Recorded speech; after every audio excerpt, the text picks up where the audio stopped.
నేను తెల్లబోయిన సన్నివేశం మీకు చెప్తున్నాను. గోళ్ళు ఇలా తిరిగిపోయి ఉన్నాయి. అంటే ఎన్నేళ్ల నుంచి జరుగుతోందో ఆ తపస్సు అయింది. ఆయన బహుశా మాకు దర్శనం ఇవ్వడానికే కిందకొచ్చి ఉండి ఉండవచ్చు. మీకు నేను ఒక పరమ సత్యాన్ని ఇవాళ చెప్తున్నాను. మీరు నన్ను నమ్మండి, నేను అబద్ధం చెప్పట్లేదు.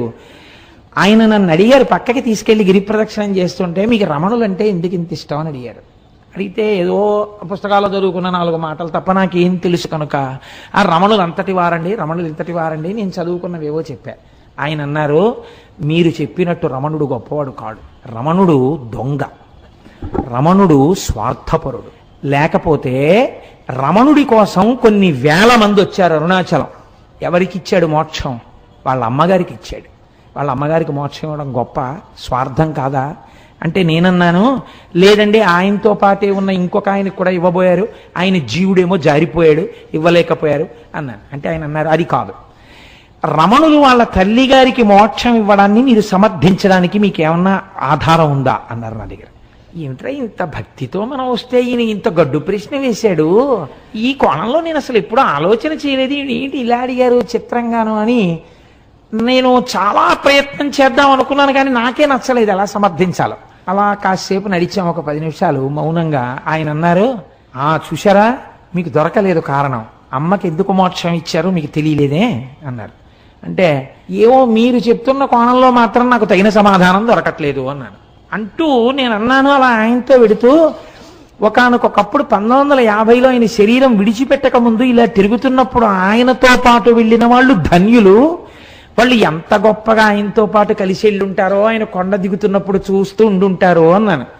అలా మీకు చూడాలనుందా అన్నారు ఆయన. ఇది రెండో ప్రశ్న. అంటే నాకు ఈ ప్రశ్నకి కించిత్ కోపం వచ్చింది. నేను అన్నాను, అలా చూడాలంటే జరుగుతుందా అండి, ఇప్పుడు కనపడతారా రమణులు, ఆ ప్రశ్న ఏమిటి అన్నాను. ఆయన నవ్వారు. అంతే, మా మధ్య అంతే సంభాషణ జరిగింది. మేము వెళ్ళిపోయి మర్నాడు నేను వచ్చేస్తున్నాను రమణాశ్రమం నుంచి, బయలుదేరిపోతున్నాను, చెన్నై వెళ్ళిపోవాలి, బస్సులు ఎక్కే హడావిడిలో ఉన్నాం. ఆయన మళ్ళీ ఠంగులు కనపడ్డారు.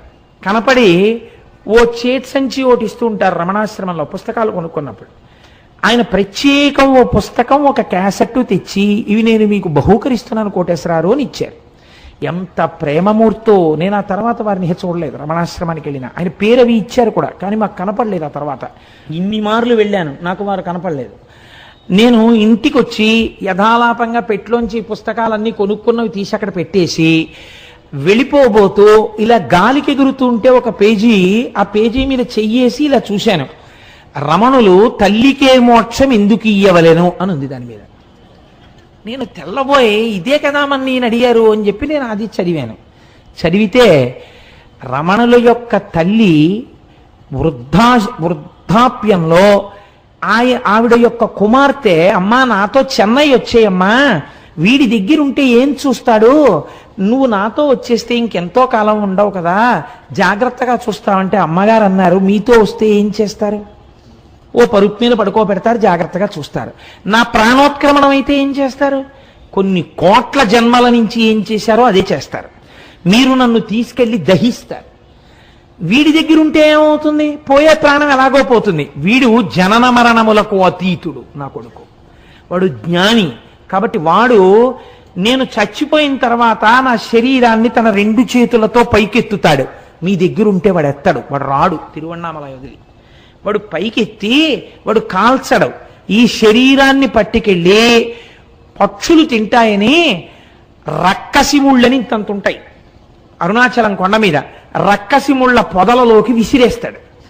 వాడి చేతులతో పట్టి పైకెత్తాడు కాబట్టి నాకు మళ్ళీ ఇంకొకసారి పడిపోవలసిన అవసరం లేని స్థితిని కలుగుతుంది, కాబట్టి వీడి దగ్గర పోతానన్నారు. ఈ మాట తల్లి అన్నందుకు కొన్ని కోట్ల జన్మలు అనుభవించవలసిన పాపపుణ్యములను ఆఖరి రోజున తీసేసి మోక్షం ఇచ్చేశారు. ఇందుకు ఇచ్చారు మోక్షం తప్ప స్వార్థంతో ఇయ్యలేదు అని రాసుంది. అమ్మ బాబోయ్, ఆనాడు అడిగిన ప్రశ్నకి ఆయన ఇచ్చిన పుస్తకంలో ఎగిరిన పేజీలో జవాబుంది అని నేను తెల్లబోయాను నిజంగా.